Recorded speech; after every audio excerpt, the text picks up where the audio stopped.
Smith.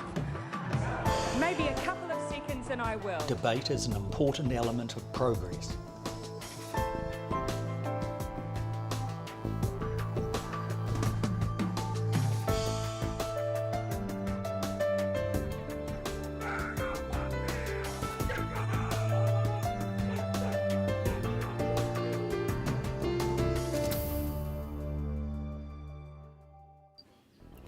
Welcome to this week's episode of A View from Afar. This week I'm joined as usual by Paul Buchanan, and where we will consider how leaders around the world are embracing authoritarianism, isolationism, and in some cases an abandonment of the rule of international law.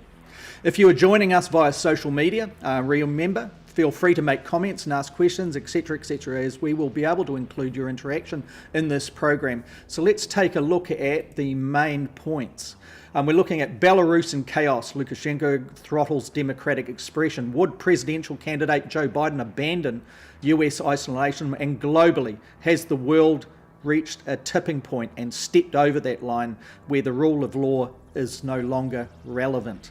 So let's get straight over to Paul Buchanan, who's waiting on the line to discuss these issues. Paul, Belarus, absolute chaos, had elections earlier in the week, over the weekend, etc., and the main opposition leader has had to flee the country overnight, take her children with her seeking asylum in the neighbouring states, and also obviously protection for her family. What do you make of all of this? Well, it goes to show you the disruptive effect of the pandemic on even stable authoritarian regimes. Lukashenko has been in power since the early 1990s, and he regularly rigs elections to legitimate his victories. But his mishandling of the pandemic, he took a page out of Donald Trump's book, out of Jair Bolsonaro's book. He said it was a hoax, no worse than the flu. And they've had very serious problems with the pandemic. It is not contained.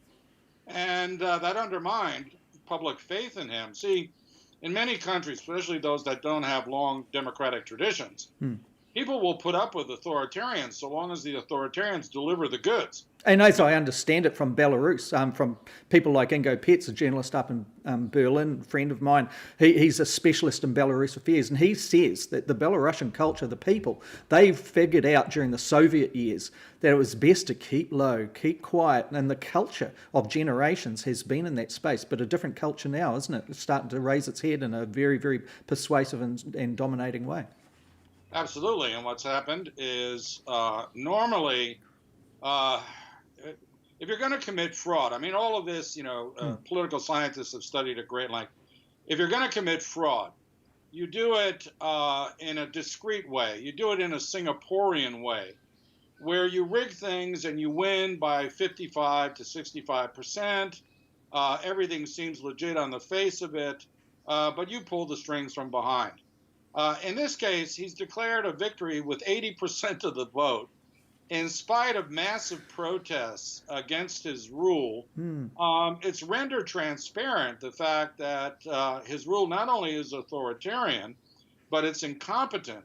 So he may win this round, but he's set the stage now for future unrest and, quite frankly, for his possible overthrow one way or another down the road. Yeah, because if you look at it from a view from afar, our program here, one would get the sense of watching Belarusian politics in the last 6 months that there was a generational shift in play, that those old diehards of the Lukashenko kind of regime, they're on their way out, that there is a whole body of people and also, a government in waiting kind of sense to it.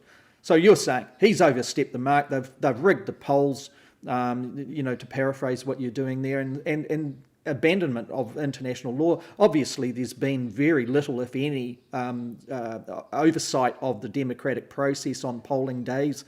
So who's going to do anything about this, Paul? Well, there was a liberalizing trend in Belarus, as other places in Central Europe, that he's trying to arrest. He's trying to delay. And that's like putting your finger in a dike. I mean, that liberalizing trend is here to stay. And he's also got external pressures in the form of the Russians. He was always pro-Russian. He kept himself at arm's distance. But there's no doubt that he was a favorite of Russia. Now that relationship has become strained in part because he may no longer be useful to the Russians as the leader of a buffer state. And so there's tension between Lukashenko and Putin, and that was very, very evident in the arrest of 20 Russian mercenaries who the Russians say were on their way to Libya and were just happened to be stopping over in Belarus, but which Lukashenko took as an attempt to oust him by coup. So he's got pressures from abroad. He's got that liberalizing dynamic that is out of the bottle in Belarus itself. So whether he lasts another year or another 10 years, the fact is that the institutional pillars and his personal cult of personality are pretty much finished. If you look at here, the opposition leader, she's had to fled, and we mentioned that in the introduction to the program.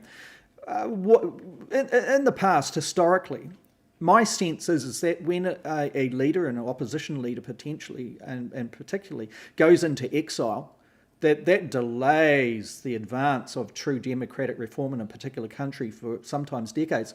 Look at Timor-Leste, for example, and Ramos Horta, who was in exile for many, many years before going back and taking part in the democratic process as it evolved there.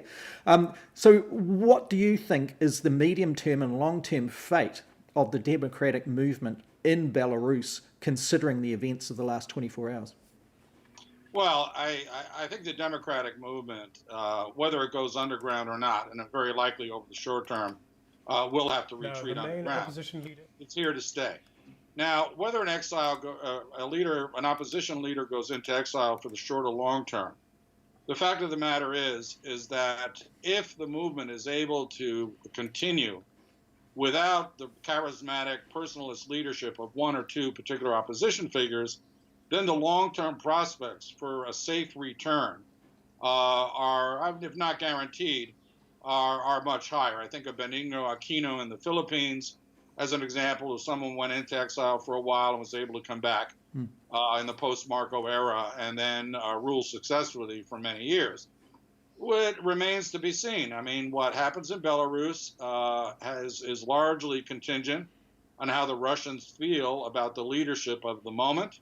They are increasingly uncertain about Lukashenko, who again is older. He may not be as vigorous as he was back in the day. And if he and his acolytes are smart, they will attempt to co-opt and accommodate this opposition on moderate ground, something that falls short of full removal of the Lukashenko cadres in the Belarusian government. That would be the wisest thing to do, bring them in a grand coalition.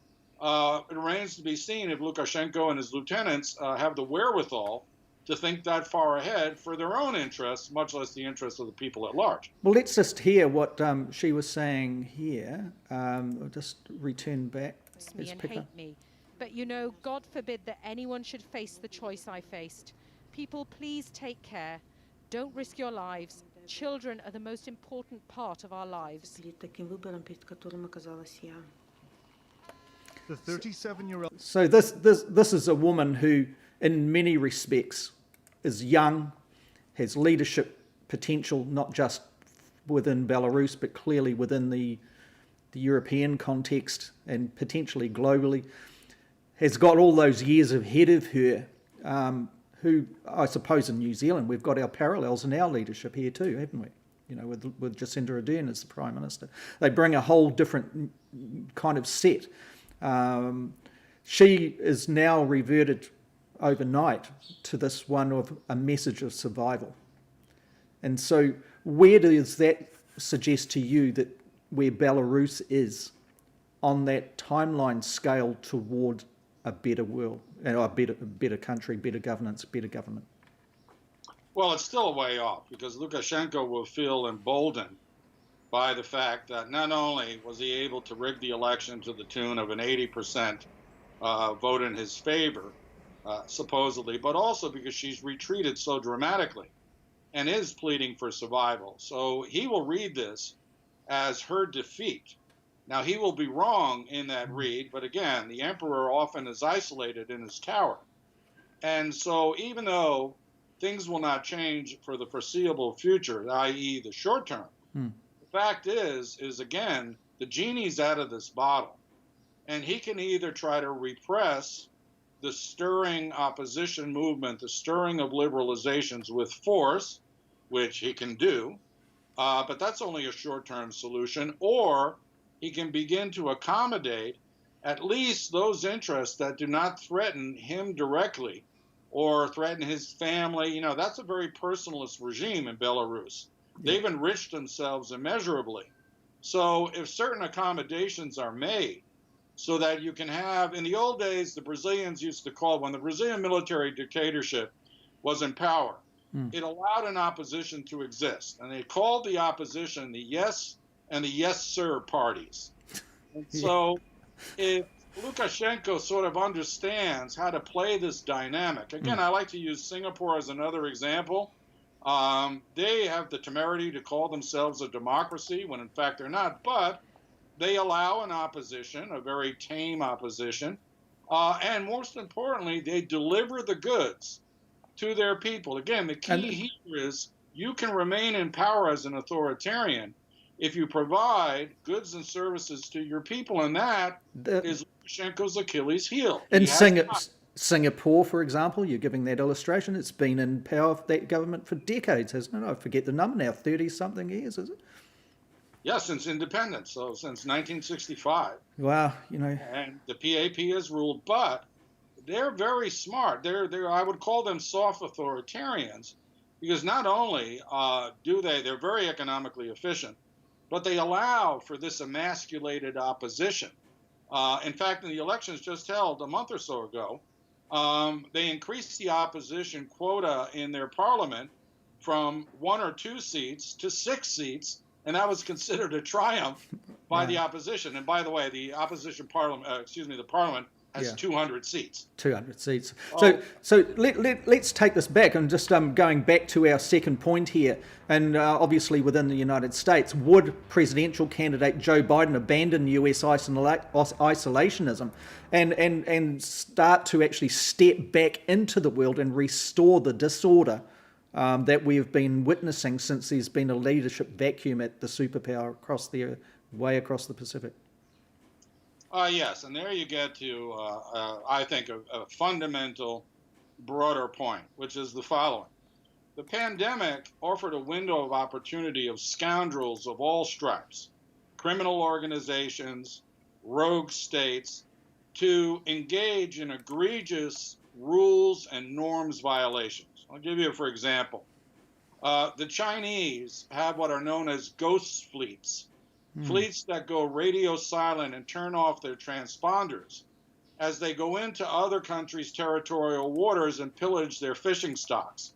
They have been so emboldened by the crisis of the pandemic that a Chinese fishing fleet of 200 boats has surrounded the Galapagos World Heritage Site and are sitting right on the maritime boundary, doing nighttime incursions into these protected waters, but more importantly, sitting on the boundary and chumming them, because what they're targeting are shark species.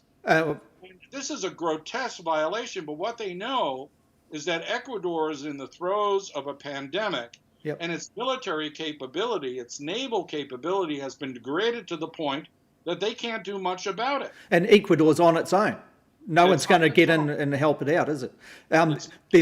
There's no global body that's supported multilaterally that can actually step in on a smaller state's behalf to actually insert and demand the rule of law be observed. Again, a very good point, because here's where we get to the U.S. abandonment of its leadership role. This pandemic, yes, is a window of opportunity for scoundrels and for rules breakers.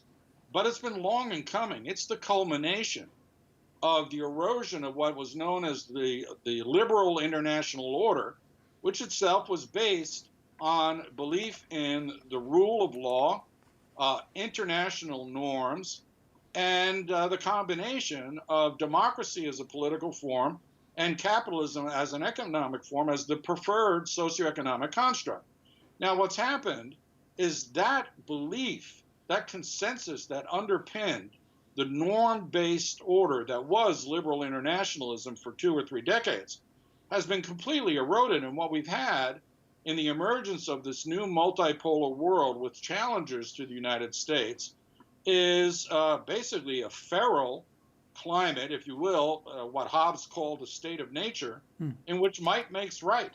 There is no enforcement capability for even the most basic of norms. The UN can't do it. And so it would have been left to a great power to step in, maybe not as the world's policeman, but as the world's chief justice, and say you cannot egregiously violate rules. Well, under Donald Trump... Sorry, Paul, I was going to say, or a country that can actually present to the world that they represent justice, which leads us to the erosion of such a premise coming out of the United States in the last 4 years. Exactly. I think, the important thing, and it may be obvious to those of us who live outside the United States, but no one wants the United States as the world's policeman. Look at Iraq. Well, it has connotations of repression, but what you do want is the United States or some other country to step in as, again, the chief justice. And what it does is it steps in, not for its own interests, but to protect the interests of the international community, which are rooted in adherence to the rule of law. So international community, is that by definition multilateralism? Yes, and we have to understand, multilateral is not the same as multipolar. Multipolar are great powers contending for dominance. Right. Multilateralism is a cooperative venture between the big and the small to impose a universal set of standards that are binding on everybody. They're self-binding, in fact, and the more you adhere to them voluntarily, the more they don't have to be enforced externally. The trouble here is the United States has abandoned its leadership role, whether you consider it a policeman or not, And into the breach have stepped two powers who don't believe in rules. Well, China on the one hand and Russia on the other. And other smaller states that are thinking, well, if the big guys aren't playing the game as far as the legal structures around the world, why should we? Absolutely. And so what you'll see is regional, microcosmic displays of aggression, of settling disputes by conflict, because no longer is there adherence regionally, much less universally or internationally, to the common international standards that were the dominant paradigm of international affairs for well on 30 years, including during the Cold War. Well, let's have a look at, Joe Biden. He's chosen his running mate here. We've got I'll bring the clip up on screen for everybody now. How do you see this? There was a sense that Biden was holding off on announcing who was his running mate, who would be under his presidency should he win the vice president, considering all the debate around Biden and his age, being older than many that are at the front end of an election campaign for the presidency, that the VP would be a very essential mix in his run for this for office. Do you see this as a solid move, the next step on the Biden campaign to winning? On the back of that, Paul, would be questions. Should he win? Should he beat Donald Trump? Should he beat him decisively? Does Biden have it in him to really, really engage, to rebuild multilateralism, rebuild the United States' justice brand around the world, and to actually create a consequence, a mood of consequence for those that choose to continue to abandon the rule of law? Well, first of all, Joe Biden is a quintessent liberal internationalist. So he will reverse this isolationist trend, and he will try to reintegrate the United States into the community of nations. But it's going to take several years, if not his whole first term, to undo the damage that Trump has done to alliance structures, to trade organizations, you name it. Trump has put a bad finger on it. But here's the thing about Kamala Harris. Is she was selected for domestic purposes, not just because she's a female of color. Yes. But she represents law and order. She's a former Attorney General of California. She's no progressive. She's not a lefty. And that was important because the changes in the United States in wake of Trump have to come incrementally. They're going to be branded. Biden and Harris have already been branded as socialists, God haters, those sort of things, by a very desperate Trump administration, and they're nothing of the sort. And it would suggest, too, that it's a clever appointment, that if all of these changes, reform, restructure, getting things back on track, they require the institutional knowledge of a person who has actually been working in that particular type of level, yeah? Absolutely. This was no time for neophytes. There's a lot of young female candidates coming up through the Democratic Party who will have their day in the sun, but the damage has been so severe to the U.S., both domestically and internationally, that they needed not only a safe pair of hands, but people who know the ins and outs of the U.S. federal government. And what you're going to have here is Biden is going to spend most of his time dealing with foreign issues, undoing the damage that Trump has done. And Harris will be very helpful in promoting a domestic agenda that, if not progressive, will undo lots of the damage that has been done by the Trump administration domestically. Now, a key to that, though, is twofold. First of all, who are going to be the cabinet members of a Biden-Harris presidency, and who they put in various secretarial positions is going to be absolutely key. But I'm welcoming it. I can't compare, just think of the announcement of the true professionals who are going to be in a Biden-Harris cabinet versus the revolving door weirdness that is the Trump administration. I mean, the contrast is going to be incredible. And then the second part of that is, I'm not privy to the calculations inside the Biden campaign, but if what I read and hear is true, he may be one term and out. Right. He's going to come in as a transitional figure to steady the ship of state, right the course of the United States as an international actor, and then step down because of his age, and Harris will become the natural successor. And if she does well, she'll Potentially. be for the presidency. And well, that ticks a lot of boxes, doesn't it? So you're looking at a one-term president potentially with Donald Trump. Obviously, a long way to go yet, but potentially, and then a one-termer with Biden. Democrats continue on with the VP into the presidency. Exactly.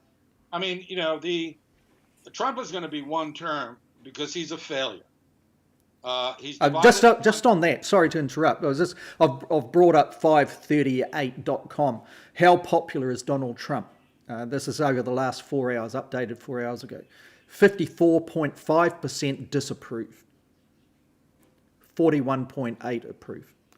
What's that suggest to you in United States politics, Paul? Well, of course, we still have a lot of shenanigans to traverse before we get to November 3rd, and there is that thing called the Electoral College. Yeah. So actually, we're focusing in on 5 or 6 so-called purple states, swing states. I have a feeling that the erosion of support for Trump within his base, now that the pandemic has hit the core of his electoral support, red states, rural red states, will be such that by the time we get to October, the spread between support for Biden and support for Trump will have widened considerably. In favor of Biden. In favor of Biden. Biden doesn't have to do anything. I mean, he will be attacked. But quite frankly, the other side is digging a hole. And they already got the shovel in their hands. So Biden doesn't have to do much.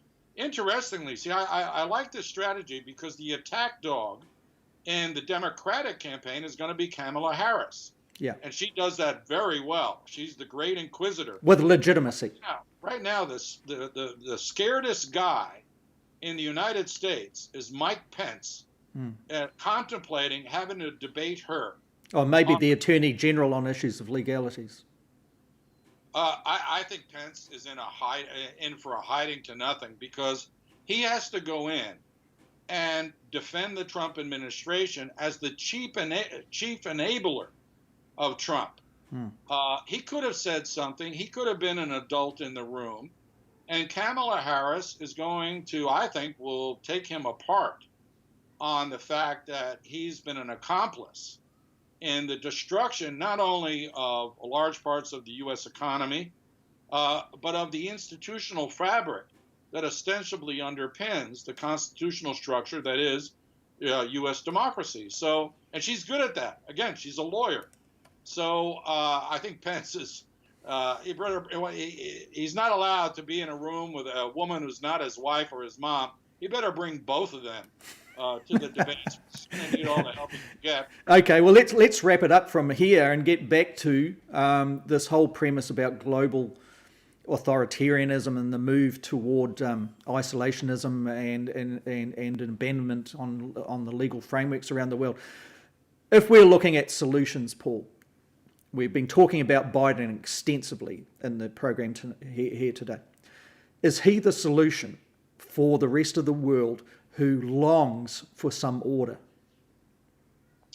Well, he'll be part of the solution. But the key here, because people are around the world looking to the United States for change and for leadership. The key here, though, is the United States needs to learn to listen. And Biden may be very good at that. See, that's why we may be in for a good moment in that he's a wise old hand. Sure, he has gaffes and everything, but he's been in many important roles in the United States. He's a bit hawkish to my liking, but if he has the capability to listen to both allies as well as adversaries, find out what their needs are, find out what their grievances are, both in general and vis-a-vis the United States, then we have the opportunity to remake the world order in a multipolar way that is also a multilateral way. And if that's the case, then we have the makings for a more secure, safe, stable, and peaceful order down the road. And that's why Biden will be a very important transitional figure on the international stage. But it's very hard for Americans of any stripe to listen rather than talk. And the key here is Biden has to listen to what has happened to the international order over the last 3.5, by the time he comes to office, 4 years, because the destruction of, again, the rules-based order has been such that authoritarians of all stripe, both international, in terms of bullying and whatnot on the international stage, and then domestically, Trump himself exhibits authoritarian tendencies when confronted. And so there's an old saying in Korean that the rich uncle can afford to be generous. Yeah. Right now, the United States can afford to be generous by, rather than imposing its vision of the preferred world order, listening to what others may think the preferred world order should look like and try to accommodate them as much as possible. On that note, Paul, thank you once again for a view from afar. And thank you for those who are watching the program, and we look forward to seeing you again this time next week. Take care.